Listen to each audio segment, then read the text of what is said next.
Ya, Assalamualaikum warahmatullahi wabarakatuh. Dalam kesempatan ini, kita akan coba membahas berkaitan dengan bab 2 di kelas 7, yaitu klasifikasi makhluk hidup. Ya, ada beberapa istilah-istilah penting dalam klasifikasi makhluk hidup di bab ini, yaitu makhluk hidup, benda tak hidup, klasifikasi, monera, protista, fungi, plantae, dan animalia. Bab ini meliputi ciri-ciri benda di lingkungan sekitar, cara mengklasifikasikan makhluk hidup yang meliputi ciri-ciri makhluk hidup. Kemudian di poin C ada pengklasifikasian makhluk hidup yang meliputi klasifikasi dikotom dan kunci determinasi. Kelompok makhluk hidup berukuran mikroskopis, kemudian kelompok monera dan protista, kelompok jamur atau fungi, kelompok tumbuh-tumbuhan, dan kelompok hewan. Dalam kesempatan ini, yang akan kita bahas berkaitan dengan ciri-ciri benda di lingkungan sekitar, kemudian cara mengklasifikasikan makhluk hidup yang meliputi ciri-ciri makhluk hidup, dan pengklasifikasian makhluk hidup yang meliputi klasifikasi dikotom dan kunci determinasi, serta kelompok makhluk hidup mikroskopis. Ya, untuk ciri-ciri benda di lingkungan sekitar, misalkan kita dapat sebutkan benda-benda yang ada di lingkungan sekitar. Di sini ada tanaman, ada orangutan, bisa mewakili mamalia, dan ada benda di sini ada bola, kemudian helikopter, tas, ada hewan unggas, di sini burung merak, kemudian ada roda kendaraan. Ya, kita akan coba untuk mengelompokkan dari benda-benda yang ada di sini yang tersedia dengan indikator. Ciri diantaranya adalah bergerak, tumbuh dan berkembang, bernapas, berkembang biak, memerlukan nutrisi, dan peka terhadap rangsang. Apakah tanaman itu bisa bergerak? Ya, tanaman bergerak secara pasif ya, tidak seperti hewan. Misalnya apa sih? Misalnya itu ujung tanaman itu mendekati sumber cahaya.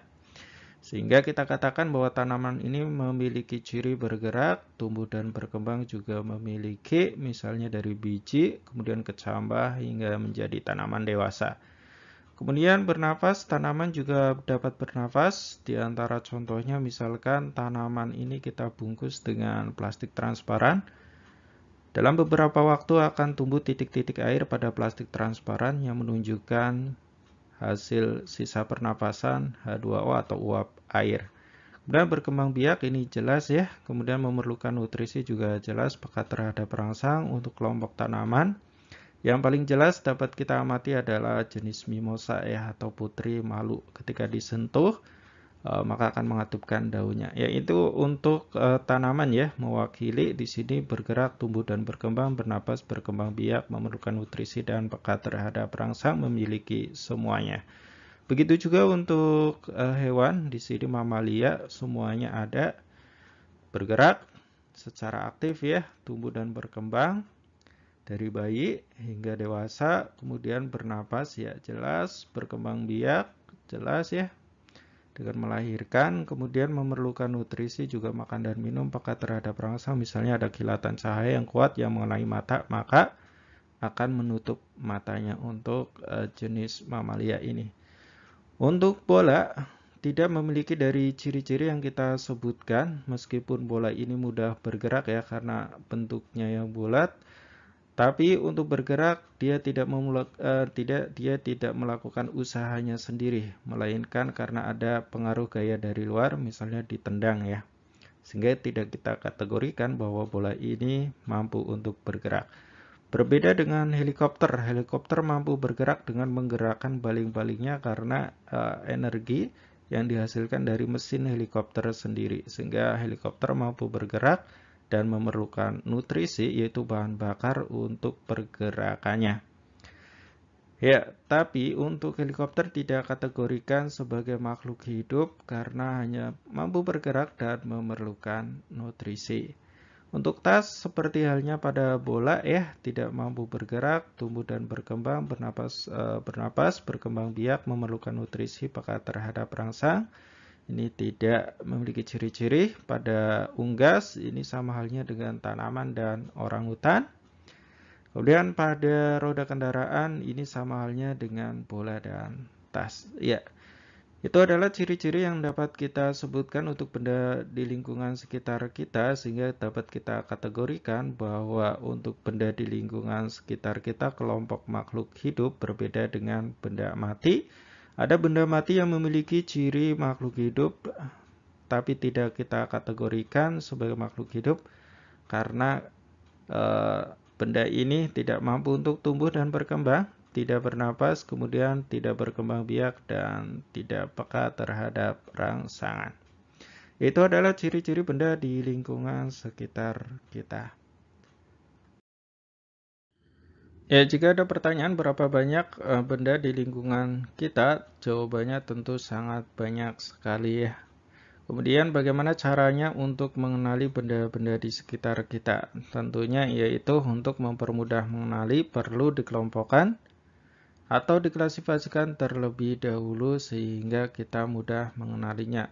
Baik itu dikelompokkan berdasarkan bentuk, ukuran, warna, keadaan permukaan, atau bahan penyusunnya. Ya, itu adalah salah satu cara untuk mengenali, yaitu dengan mengelompokkan atau mengklasifikasikan benda. Ya, cara mengklasifikasikan makhluk hidup. Bagaimana cara mengklasifikasikan makhluk hidup? Telah kita ketahui sebelumnya bahwa benda di lingkungan kita ada kelompok makhluk hidup dan benda mati. Bagaimana cara untuk membedakan bahwa benda itu makhluk hidup atau benda mati? Tentunya kita harus mengetahui ciri-ciri dari makhluk hidup. Di antara ciri-ciri makhluk hidup yaitu bernapas, memerlukan makanan dan minum, bergerak, tumbuh dan berkembang biak atau melakukan reproduksi, peka terhadap rangsang atau iritabilitas, kemudian menyesuaikan diri terhadap lingkungan atau beradaptasi, kemudian melakukan ekskresi. Ya, untuk bernapas dan memerlukan makanan di minuman itu tujuannya untuk menghasilkan energi sebagaimana telah kita ketahui. Untuk reaksi respirasi adalah oksigen plus zat makanan C6H12O6 yang menghasilkan energi. Dan zat sisa berupa CO2, karbon dioksida, dan uap air. Ya, ini adalah reaksi respirasi di mana di sini bernapas dan memerlukan makanan dan minuman ini akan menghasilkan energi. Dan untuk bergerak, jelas ya bahwa kita memiliki tulang sebagai alat gerak pasif dan otot sebagai alat gerak aktifnya. Untuk tulang dan otot adalah sistem gerak bagi kita. Kemudian tumbuh dan berkembang untuk manusia misalnya dari bayi, kemudian balita, remaja, hingga dewasa, terus manula ya. Sedangkan untuk tumbuhan misalnya dari biji, kecambah, dan tanaman dewasa ya. Sedangkan untuk hewan misalnya adalah metamorfosis. Kemudian berkembang biak, ini tujuannya apa sih berkembang biak? Yaitu untuk melestarikan jenisnya supaya tidak punah. Kemudian peka terhadap rangsang, ini contohnya banyak sekali ya. Misalkan sekumpulan laron yang berkumpul di tempat yang terang atau di lampu. Ini contoh peka terhadap rangsang. Kemudian menyesuaikan diri terhadap lingkungan. Misalnya untuk tanaman yang hidup di gurun, maka daunnya sempit, relatif lebih sempit. Sedangkan untuk tanaman di tempat yang basah nanti relatif lebih basah. Ini adalah wujud dari adaptasi terhadap lingkungannya. Kemudian untuk melakukan ekskresi, yaitu diantaranya untuk hewan ya yang paling mudah yaitu misalnya mengeluarkan urin ya.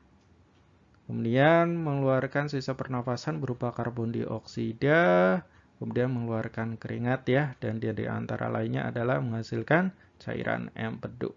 Ya, itu adalah ciri-ciri makhluk hidup yang perlu kita ketahui. Di sini ada 8 ya, meskipun ada ciri-ciri yang lainnya, tapi cukup kita menghafalkan 8 ini yang termasuk dari ciri-ciri makhluk hidup sehingga kita bisa membedakan apakah benda itu tergolong makhluk hidup atau benda mati. Ya, pengklasifikasian makhluk hidup yaitu suatu cara mengelompokkan makhluk hidup berdasarkan kesamaan ciri yang dimiliki. Apa yang menjadi dasar-dasar dalam klasifikasi makhluk hidup diantaranya adalah berdasarkan persamaan dan perbedaan yang dimilikinya, Kemudian berdasarkan ciri bentuk atau morfologi dan alat dalam tubuh atau anatominya. Kemudian bisa berdasarkan manfaat, ukuran tempat hidup, dan cara hidup. Ya, misalkan di sini ada beberapa makhluk hidup, akan kita coba kelompokkan.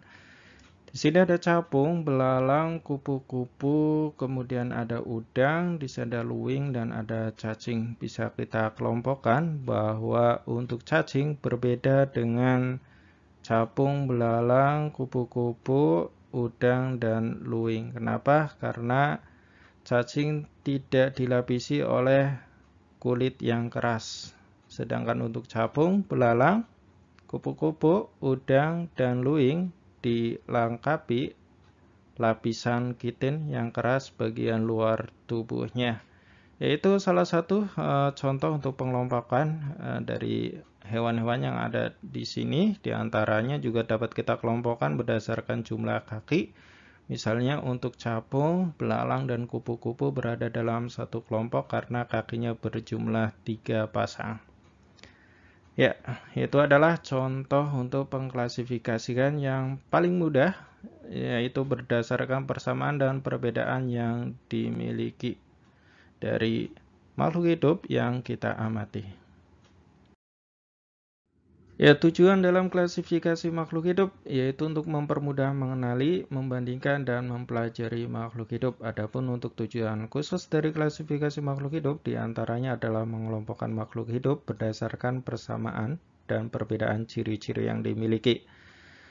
Yang kedua, mendeskripsikan ciri-ciri suatu jenis makhluk hidup untuk membedakannya dengan makhluk hidup dari jenis yang lain dan mengetahui hubungan kekerabatan antar makhluk hidup. Yang keempat adalah memberi nama makhluk hidup yang belum diketahui namanya. Ini adalah tujuan khusus dari klasifikasi makhluk hidup. Ya, ada beberapa tingkatan klasifikasi makhluk hidup yang disebut dengan takson. Jadi takson adalah tingkatan klasifikasi makhluk hidup yang dicetuskan oleh Carolus Linnaeus. Ya, Carolus Linnaeus ini disebut sebagai bapak taksonomi karena melakukan tingkatan klasifikasi makhluk hidup atau takson. Ilmu yang mempelajari klasifikasi makhluk hidup itu disebut dengan taksonomi ya. Jadi tingkatan klasifikasi makhluk hidup. Ya, urutannya, tingkatannya seperti ini. Untuk bahasa Latinnya dari regnum, divisio untuk tumbuhan, phylum untuk hewan, classes ada ordo, familia, dan genus, serta spesies. Ini untuk bahasa Latinnya, kemudian untuk bahasa Indonesianya seperti ini. Ada dunia, divisi untuk tumbuhan, phylum untuk hewan, kemudian ada kelas, starter kelas di sini ya, ordo, bangsa, kemudian ada familia atau suku, genus, marga, spesies, jenis. Kemudian untuk bahasa Inggrisnya seperti ini, mulai dari kingdom hingga spesies. Ya, semakin ke bawah tingkat persamaan dalam anggota setiap tingkatan ini semakin banyak ya. Tapi jumlah yang paling banyak berada pada tingkatan mana? Ya, paling atas ya. Ini jumlahnya paling banyak dalam anggotanya. Namun, memiliki banyak perbedaan di antara anggotanya. Sedangkan untuk tingkatan spesies, anggotanya memiliki banyak persamaan. Jadi semakin ke bawah, maka persamaannya semakin banyak. Misalkan kita contoh, di sini ada harimau dan kucing. Di mana untuk harimau dan kucing, kingdomnya atau regnumnya adalah untuk harimau animalia ya. Kemudian untuk phylumnya, di sini phylum ya. Karena masuk ke hewan ya. Ya. Chordata yaitu bertulang belakang. Terus untuk kelasnya dia termasuk mamalia, ordonya Carnivora, dan familinya Felidae. Genusnya Panthera dan spesiesnya ini Panthera tigris, nama dari harimau. Sedangkan untuk kucing ini sama ya seperti harimau pada tingkat famili, yaitu sama-sama Felidae. Tapi untuk genusnya berbeda. Untuk kucing yaitu Felis, untuk spesiesnya sendiri adalah Felis catus. Ya, ini kucing dan harimau masih dalam satu famili ya. Ini Felidae. Semakin ke sini, di sini mulai berbeda ya untuk genus dan spesiesnya. Itu adalah contoh dari takson ya, tingkatan klasifikasi makhluk hidup. Ya, selain mencetuskan tingkatan klasifikasi dalam makhluk hidup, Carolus Linnaeus juga mencetuskan berkaitan dengan sistem nama ganda atau dikenal dengan istilah binomial nomenklatur. Ada beberapa aturan yang perlu kita ketahui dalam sistem nama ganda atau binomial nomenklatur. Di sini ada contoh nama spesies untuk singkong, yaitu Manihot esculenta. Aturan-aturan dalam binomial nomenklatur, yaitu diantaranya untuk nama spesies terdiri dari dua kata. Ya, ini ya. Kata pertama Manihot, dan kata yang kedua adalah esculenta. Kata pertama untuk Manihot menunjukkan genus, sedangkan kata yang kedua esculenta menunjukkan spesies. Ya, ini adalah aturan yang pertama. Kemudian aturan yang kedua yaitu untuk kata pertama diawali huruf besar, di sini M. Kemudian kata yang kedua diawali huruf kecil. Ya, di sini kata yang kedua ditulis huruf kecil E kecil ya. Dan aturan yang ketiga menggunakan bahasa Latin atau dilatinkan, kemudian penulisan dengan huruf tegak, contohnya adalah seperti ini. Yaitu jika ditulis huruf tegak disertai dengan garis miring. Berbeda dengan penulisan dengan huruf miring. Ya, ini adalah beberapa aturan yang perlu kita ketahui penulisannya. Jadi bisa dua kemungkinan, penulisan dengan huruf miring tanpa garis bawah, kemudian penulisan dengan huruf tegak dengan diberi garis bawah untuk setiap katanya.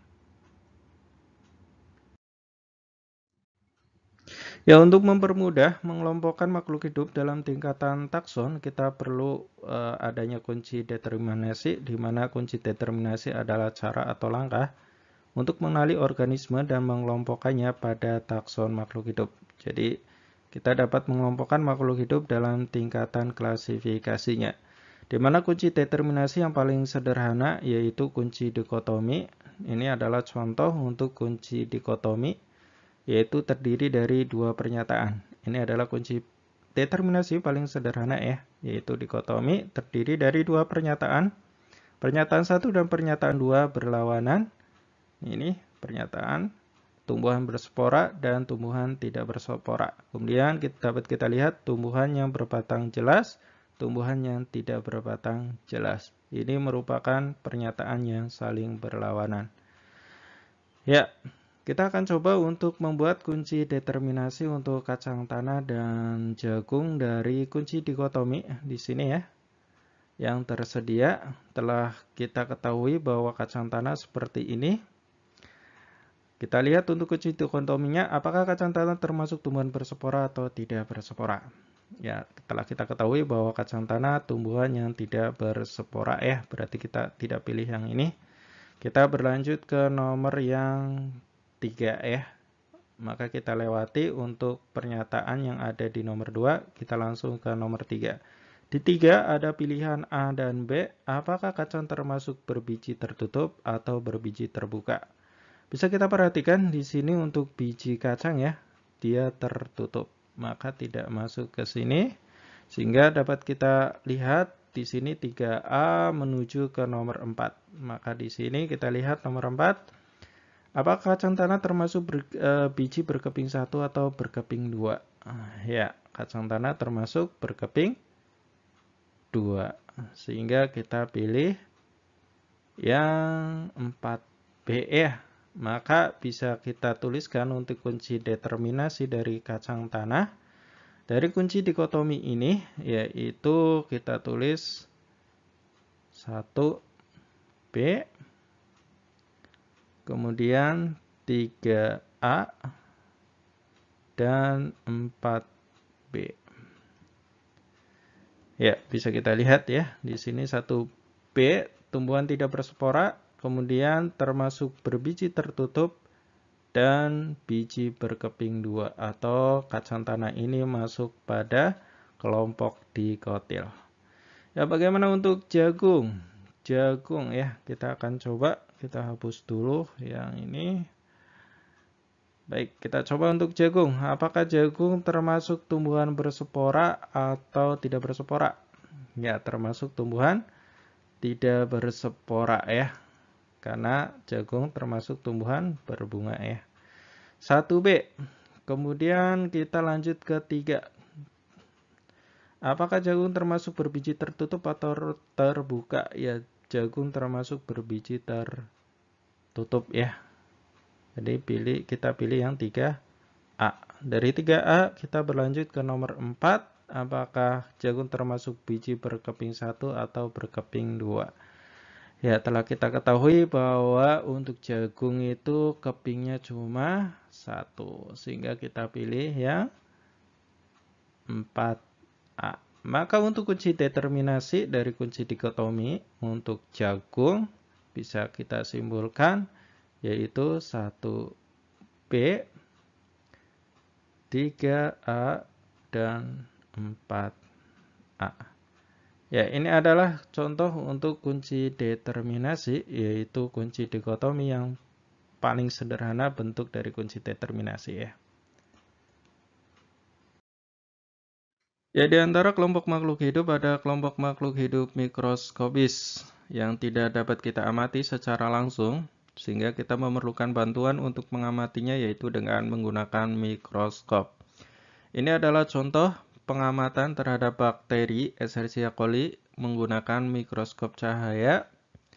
Kemudian jika kita menggunakan mikroskop elektron akan tampak lebih detail lagi. Kita akan coba untuk mempelajari mikroskop, alat yang digunakan untuk mengamati kelompok makhluk hidup mikroskopis. Ini adalah mikroskop cahaya. Di antara bagiannya, di sini ada lensa okuler, yaitu lensa yang dekat dengan mata kita. Kemudian ada lensa objektif, yaitu lensa yang dekat dengan objek. Kemudian ada diafragma yang berfungsi untuk mengatur intensitas cahaya yang masuk. Kemudian ada cermin yang berfungsi untuk mengumpulkan dan memantulkan cahaya. Di sini ada tabung atau disebut juga dengan tubus mikroskop yang berfungsi menghubungkan lensa okuler dan lensa objektif. Kemudian ada revolver yang berfungsi untuk memilih lensa objektif yang diinginkan karena posisi lensa objektif ada pada revolver. Dan ada makrometer yaitu pengatur bayangan, pengatur fokus bayangan secara kasar. Cara kerjanya adalah menaik turunkan tubus mikroskop. Kemudian ada mikrometer yaitu pengatur fokus bayangan secara halus. Cara kerjanya adalah menaik turunkan lensa objektif di sini ya.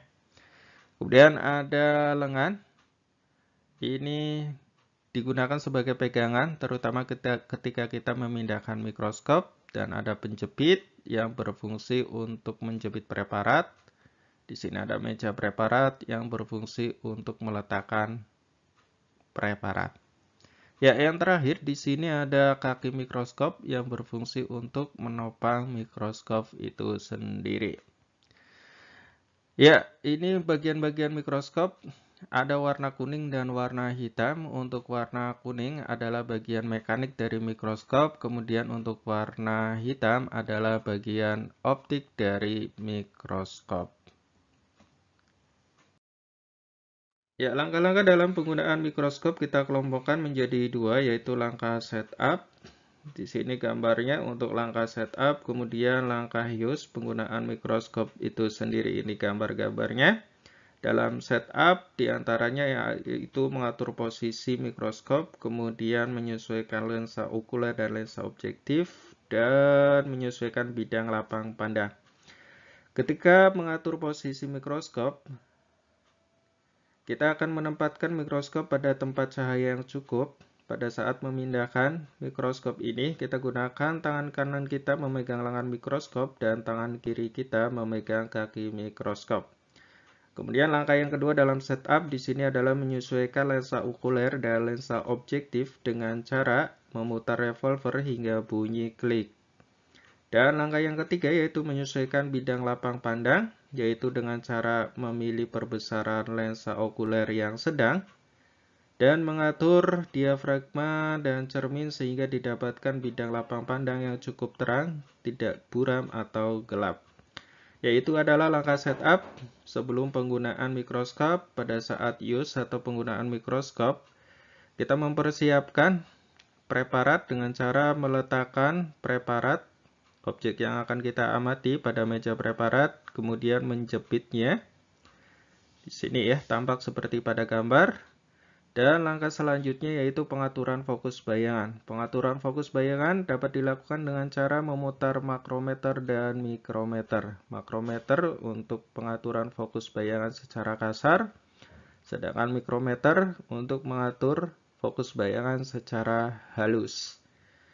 Ya, jika masih tidak tampak pada gambar, kita dapat menggeser preparat ini ke kanan atau ke kiri sehingga didapatkan bayangan pada bidang lapang pandang.